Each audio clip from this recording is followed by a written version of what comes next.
how much is the average wedding costing in 2022 right now? What should we be budgeting? Right. An average wedding in Canada, yes, in 2022, I would say is costing around.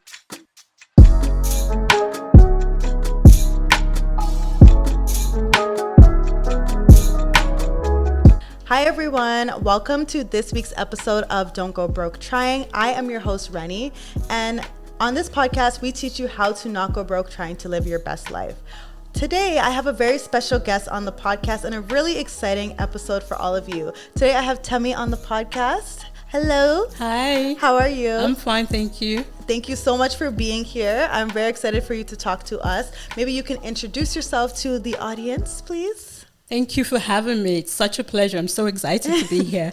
My name is Temi. I'm a wedding planner. I'm also a wedding officiant. I'm based in Oakville, but I'm licensed to officiate weddings all over Ontario, but I also plan weddings all over Ontario, Canada, the UK, and Nigeria, and wherever weddings take me. Yeah, nice. That's where I go. Nice. I'm very excited to talk to you today. And the reason that I wanted to have you on the podcast is because I guess I'm at that age. I'm 26, so a lot of my friends are getting married right now, and I see some people going the route where they spend a lot of money on their weddings, tens of thousands of dollars, and I see other people going the opposite route where they just go to the courthouse and have a very small wedding. And I don't know, there's a lot of discourse online, especially about podcasts. I actually saw a post, and I'm sure you saw it too, where somebody had a wedding for, I think it was under $500. Yes. It was on the side of a highway. They bought their dress for $47, and they made all their guests pay for their own food. Right. And to me, I was just like, the Nigerian in me,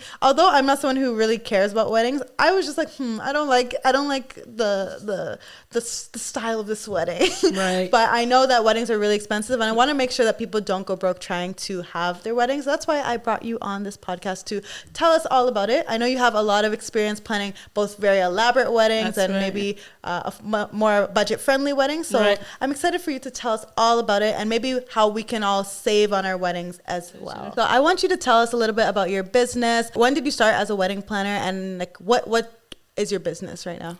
Right, thank you. So my my wedding planning business is called Toner Events Connoisseurs, very long name, and basically the name is coined from I have two kids, a daughter and a son, and the first letter of my daughter's first name and middle name, my son's first name. That's where I got the name from. Nice. I am a wedding planner. I plan large weddings and big weddings, any wedding. I'm passionate about weddings. So to me, your budget is insignificant.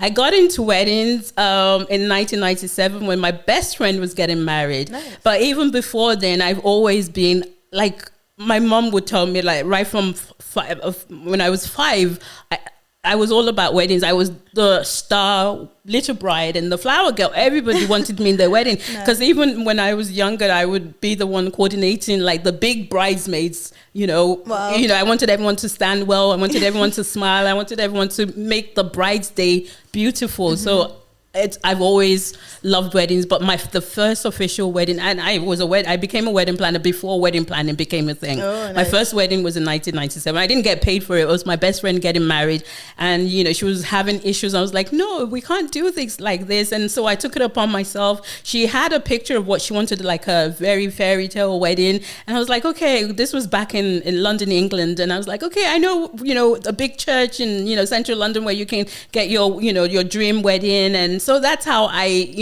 became a wedding planner. But at the time, it wasn't a thing. So I wasn't getting paid for it or anything. I did so many weddings that I didn't get paid for. But it was my passion. It's always been my passion. And I remember a number of years ago, a friend of mine said to me, why don't you turn this into a business? Because you're very good at it. And I was like, oh, I don't think people would, because it wasn't a thing at the time. Nobody new wedding planners. So then gradually, and I don't only plan weddings, I plan social events as well. So, and then it became a thing. I took it more seriously as a business when I moved to Canada. I moved to Canada just under 11 years ago. And then I thought, okay, there's a need for it because I could see the gap in the market from the UK and Canada. I thought, okay, I'm going to, take this seriously and, make it more formal. So that's how I became a wedding planner. Nice. That's amazing. It's like you were born for it, basically. Yes. Since I live dream.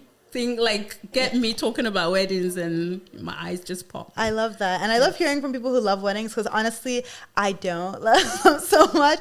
Like I love being a wedding guest, but I've never been the person who dreams about having a wedding or anything like that. Right. So I really like to hear from other people who love weddings that. Did you have a really elaborate wedding for yours? I did. Yeah. I did. Yeah. I was that kind of bride I wouldn't want to have. I was my own wedding planner. Okay. I had a huge wedding. I got married. We got married in Nigeria. I insisted on getting married in Nigeria. And for me at the time, it was because I'd lost my mom and she was married in Nigeria and I wanted to kind of be near her. And so we got married. We got married close to Christmas. So I had a large wedding. Yes. I feel like a lot of the weddings in Nigeria are huge, right? Yeah. I think my parents said they knew basically no one at their wedding. Like it was just a bunch of guests, Same here. Yeah. Same here. I mean, my friends flew. I was lucky enough because my close friends flew with us to Nigeria when we got married. But I mean, the guests, I'd say 99.9%, they were like family members who, uncle's wife and this, that. Yeah. So, yeah. Nice. And so can you tell us what a wedding planner actually does? Like, I think we hear wedding planner all the time. And as you said, it's a relatively new concept. So what does a wedding planner actually do? Right. So a wedding planner is the bride's best friend. Like, unofficial best friend, because obviously for me as a wedding planner, my brides are my main concern, well, not just the bride, let me retract, the couple. I always tell my couple's parents, because it's funny, I get hired a lot by the couple's parents. I don't know why, but a lot of I'd say 90% of my my couples, I get hired by the parents, but I ditch the parents for the couple because it's the couples that I always tell the parents that you've had your day. And this is their time, so it's their dream. So a wedding planner is your project manager.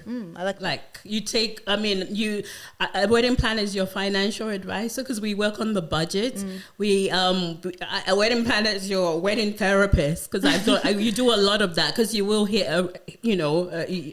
you hit a roadblock from time to time. A wedding planner is your counselor.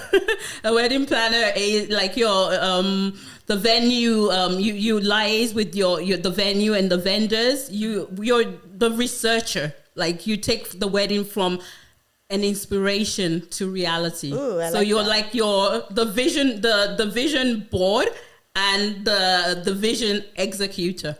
So that's what a wedding planner does. I like that. I really like that. Vision board and vision executor. Yes. I think that would be really helpful for someone like me, for example, who does not like planning that much. So I would be like, take it all. Yes.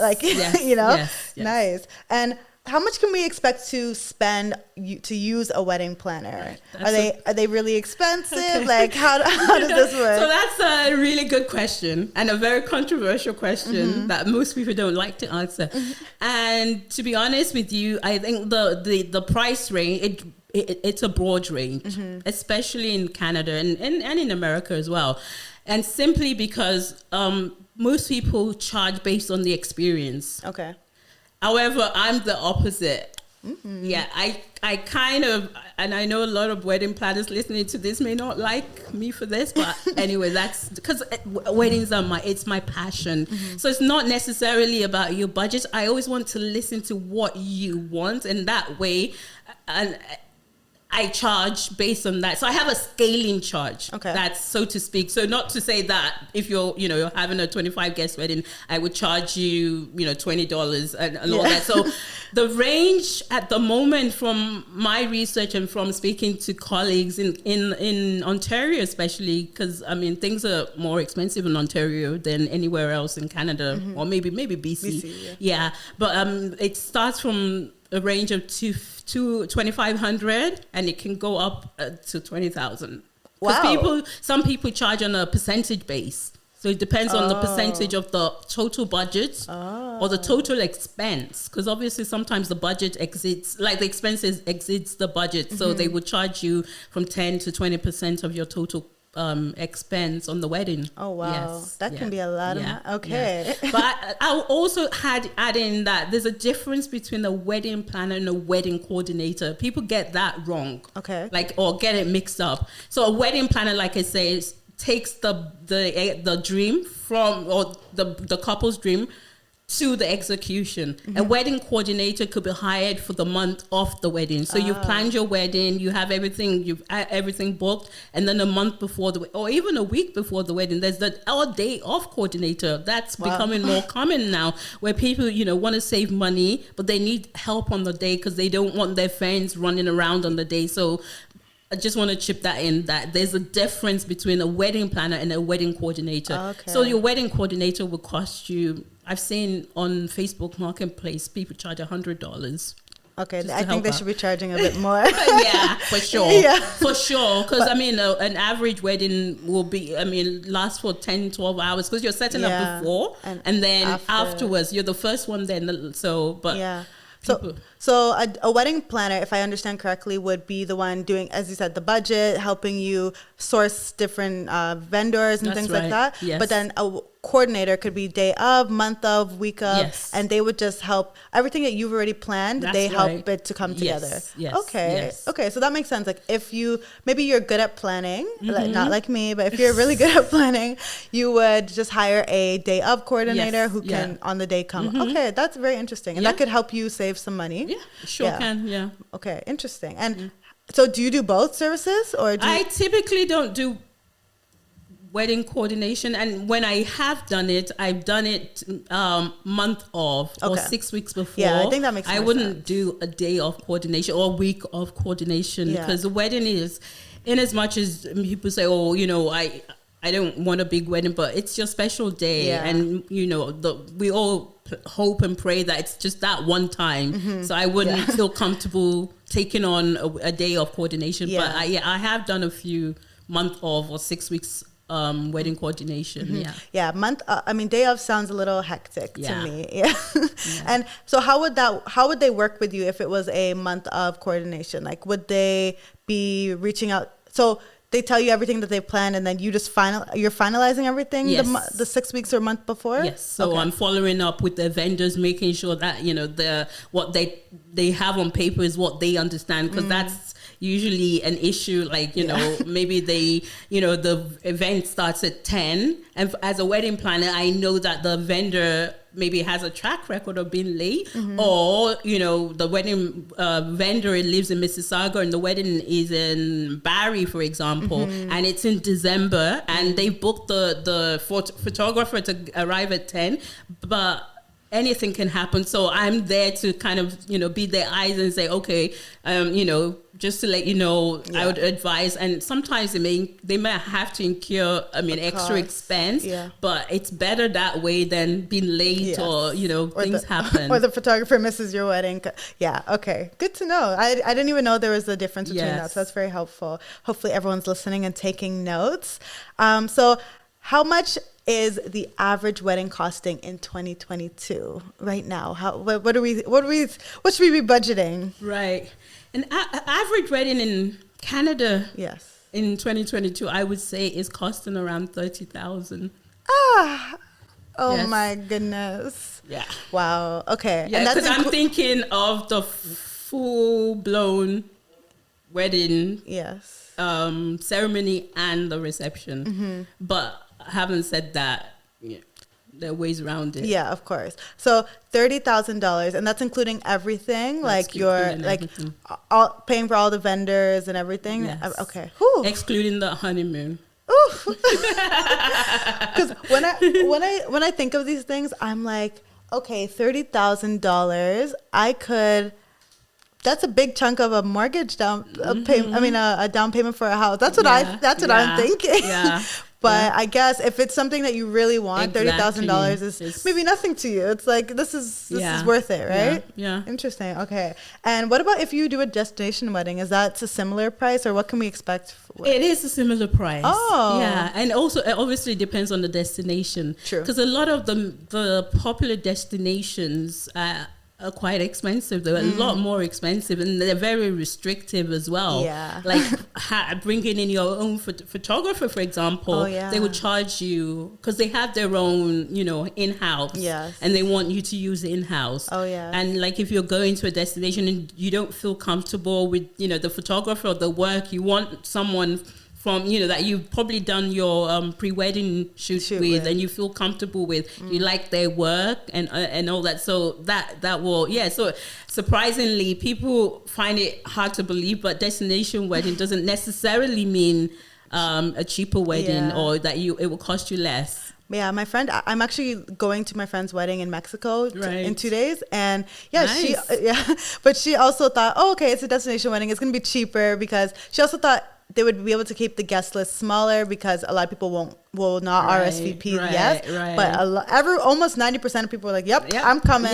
Vacation. We've been in COVID for 2 years. I'm ready to travel. That's what's happening now as well. And also even local weddings, people haven't been out to weddings for so long, and so people are like literally begging couples to be invited to their wedding. Like, no man, it's unreal.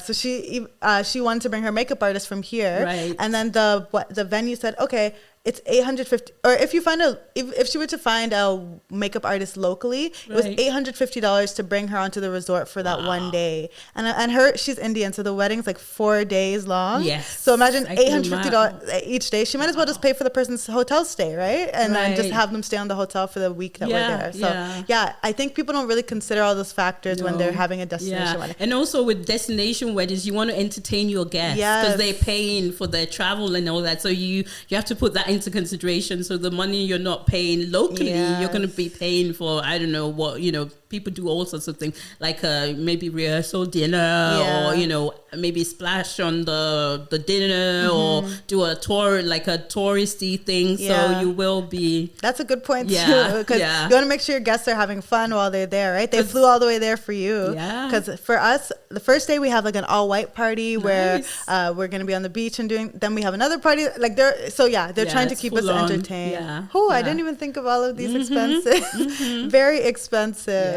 Okay, so another thing I want to ask is if you could tell us some of the most budget-friendly weddings you've done and how much it costs, and then also some of the most elaborate weddings that you've done and how much it costs. Okay, thank you. So the most budget-friendly wedding that comes to mind was pandemic-driven. Yeah. It wasn't meant to be the most budget friendly. However, the couple had changed, like they've had to cancel their dates a few times, and they decided, this time they were not going to, postpone anymore. And so we just had the traditional, it was a Nigerian wedding. We had the traditional wedding at the same location as the church wedding, but we couldn't have a reception. But what we did was, obviously we had the traditional, it was very intimate, the most intimate traditional wedding I've ever planned.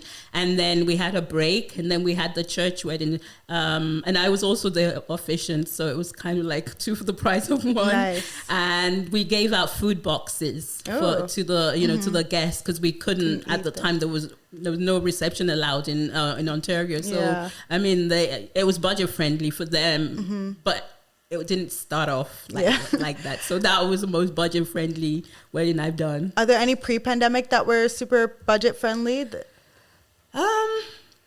The one I can think of, it was because they were going to have a big thing in Nigeria. So they just had an intimate wedding. This was before intimate weddings became a buzzword. And that was also because the parents were not here. So they wanted to honor their parents, so they did like the legal wedding and had a reception for their friends, and then they went to do the bigger wedding. So it wasn't so they still, but then at least the parents were the ones paying for the one they had in Nigeria. Yes. And then what about some of the most elaborate weddings that you've seen, like that you've planned? I have done weddings that have cost, that they've spent well over $250,000. Oh my! In Canada? In Canada, yes. I'm shook. Yeah. That is a lot of money. Wow. And what is that type of wedding like? What are they spending money on? Is it just maybe a super nice venue, and then because I know venues can be really expensive, and then the dress, I'm guessing, and the the food. Okay, and obviously for most of the weddings, so my niche wedding is Afro Canadian weddings. I do other ethnicity as well, so we're doing 2-day weddings. True. Yeah, so it can get expensive, and it can get expensive, and the guest count, because the more guests you have, you're gonna have to spend more money.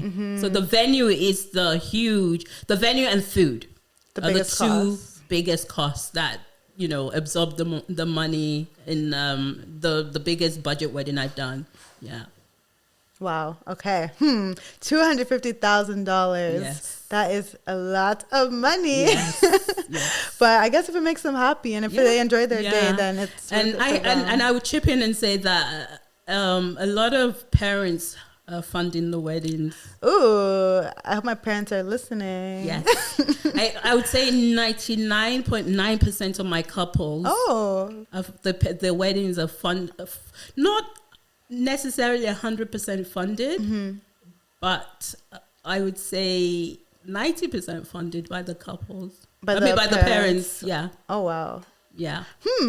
But a lot of your couples are Nigerian or African, right? Yes. So I think that's a very African thing to do, right? I don't know I know a lot of my friends that are not Nigerian, their parents are not contributing. Right. Yeah. Right. So maybe. But having said that, I have done weddings that are non-Nigerians, and so it's not just a Nigerian or black thing. I think it just depends on, I guess, the cultural background. It also depends on the parents as well. True. Because a lot of the parents feel like, I don't want to say obliged, but I guess that's the only word I can think of, because you kind of, a lot of, you funded the education, you kind of think, okay, that's the next step. Yeah. But I'm not going to knock the parents, because they're not just spending on the wedding, they're also investing in their future as well. Because I have a lot of my couples, their parents will fund the wedding, but also give their kids some money to start off, like maybe, a down payment or whatever. So it's not just splashing out.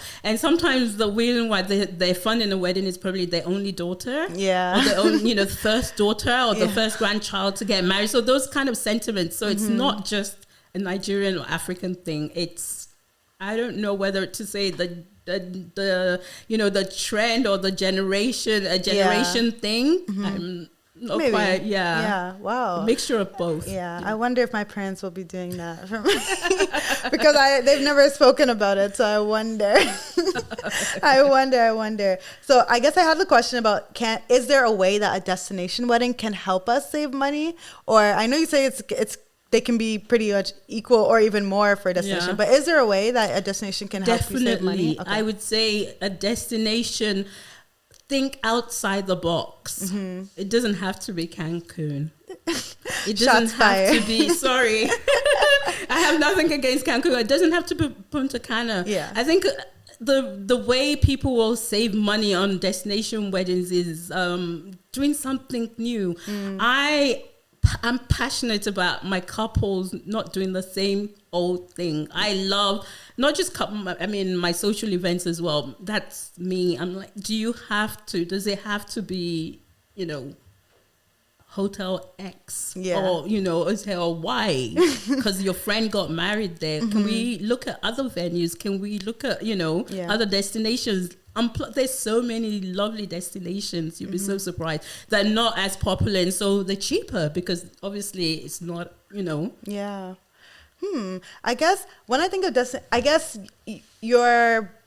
it's a burden on your guests though sometimes, right? Yes, it is. Yeah. That's my only thing about destination. I like the idea because maybe a lot of people may not come because it's expensive, but then it's also, it's very expensive on your guests as well. Yeah. So something to, I guess, consider. Think about, yes. Yeah. Do you have any tips or tricks to save money with vendors? Like if I were to I was helping my friend with her wedding once, and we wanted to like tell the vendors that, okay, this is not for a wedding. This is just for a party, for example. Because she found that once she told them wedding, the price went up significantly. Yeah. So are there any tips or tricks you can give us? Or is that a good tactic to not tell them it's for a wedding? No. Okay. I thought as much. Yeah. Yeah. Because they will find out sooner or later. A good tip, it sounds like I'm putting a plug in, is hire a planner. Yeah. Hire a planner. They have the connection. Hire a wedding consultant, because we also, like, a wedding planner can be a wedding consultant. Like, you can hire a wedding planner to start off your search, for vendors, and then you can decide, okay, but be upfront about it. I had to debunk this myth that hiring a planner makes your wedding more expensive. No, it doesn't. Yeah. Like, we have relationship with vendors. And so for me as a planner, like I said, I'm so passionate about weddings. Any discount that my vendors give me, I pass on to my couple. I'd rather, if you're giving me a 50, because I give you repeat business, I'd rather pass it on to my couple and my clients, like my social events. So hire a planner. Yeah, or at least have a wedding consultant that will give you tips and hints. Because the way I recommend vendors to my clients is based on the budget. Okay. So I have like photographers that in the middle range, and then the lower range, and then so depending on what you tell me that your budget is, I will recommend the vendors. So that will help you save a significant amount, surprisingly. Yeah. So so basically a wedding planner, or you specifically, let's talk about you. You can work with any budget, basically. I do. Yeah. So it makes sense to go to you, and then you can find the vendors that are within your budget. Right, yeah. Good tip. I like it.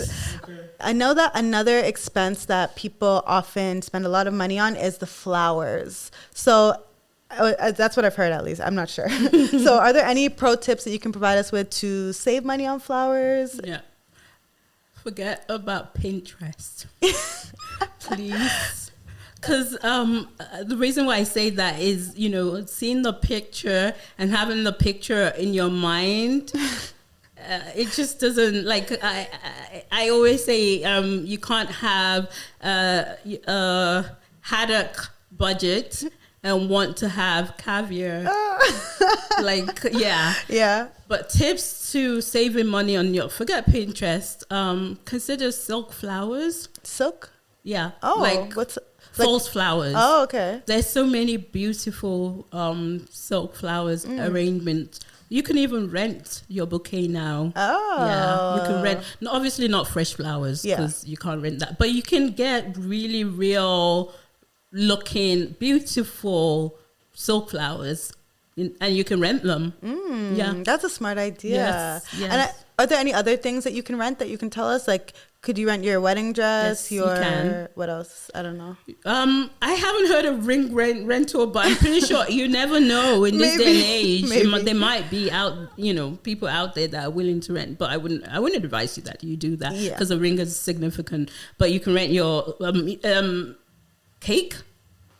Huh? Like, because they're false cakes. Oh. Yeah. So, okay, how does that work? So you would rent the cake that is in the pictures and everything, and then they would cut up something for the back the back to give. That's right. That's exactly right. Yeah. And you don't even have to rent the cake as well, because a lot of depending on what you want, if you wanted like an 8-tier cake, it could all be false.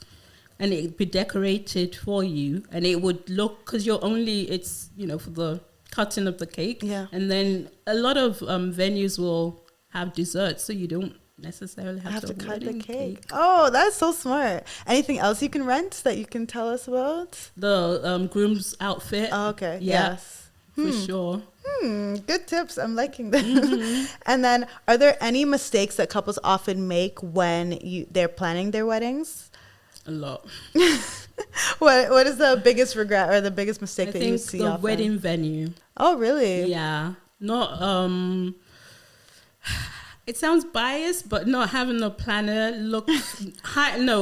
booking your venue before, if you're going to have a wedding planner, booking your venue before your planner. That's a big mistake. If you're going to have a wedding planner, I would highly recommend that you hire your wedding planner before, because we work with venues. We can see like things even from the site visit alone. You can see like, because you've spoken to the couple, you know what they want. You can see how it's not gonna work. So that's a big and then not being, like I said, not earlier on, not being open to your vendors about, your expectations or, what the hours will be, or not being realistic. Because a lot of people undercut and think, okay, I only want the photographer for 4 hours. Yes.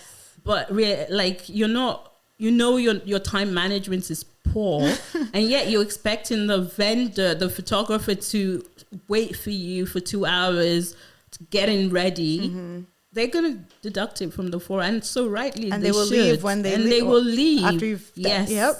Yeah, I'm sure that happens a lot. Yeah. So yeah, and I think it's really important that you emphasize that the wedding planner can see things that you cannot see. Yeah, we're the specialists. Exactly. Like, reading between the lines. Yeah. And another mistake that I've seen people do is hiring their friends. For like as different vendors. Yeah. Yeah. And maybe expecting them to overlook things and not pay for things. It's a no-no. Yeah, like hiring your friend as a photographer, maybe. Yeah.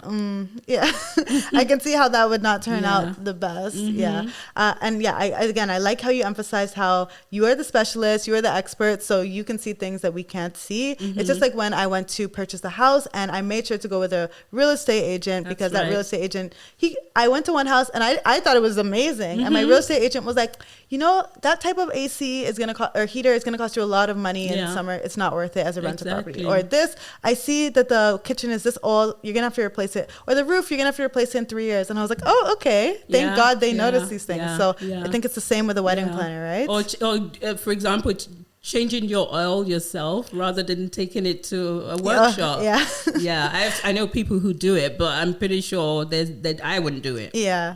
Rely on the experts. Yes. And I guess that's a big tip about how to not go broke. Rely on the experts. Let them do what they do. In the process of trying to save money, you're ending up spending more money, and then you have to remedy it at the end of the day. So rely on the experts. Okay, so I guess this is kind of the same as you just answered, but my last question, because this is Don't Go Broke Trying, is if there's one piece of advice you'd give to listeners so they don't go broke trying to have a wedding, what would it be?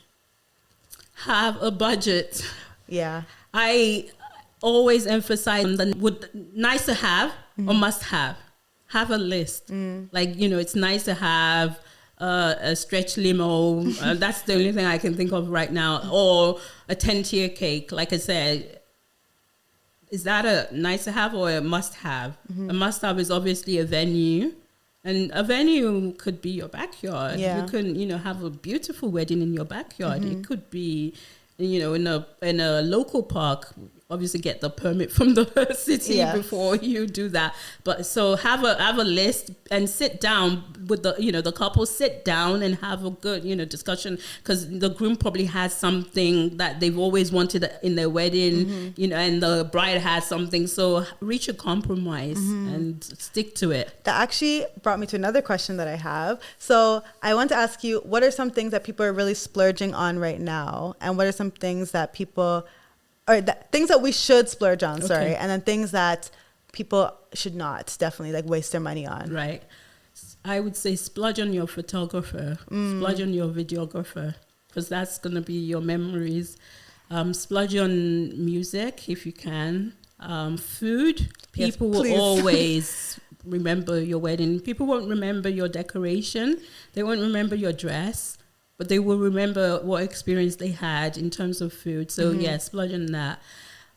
Things not to splurge on, like I said, the wedding cake. And I'm not knocking wedding cake. Wedding cake, it's like, I'm going back to my previous point, must have, nice to have. If a wedding cake is your dream, then splurge on it. But for me, splurging on wedding cake, desserts, things like maybe even the wedding dress.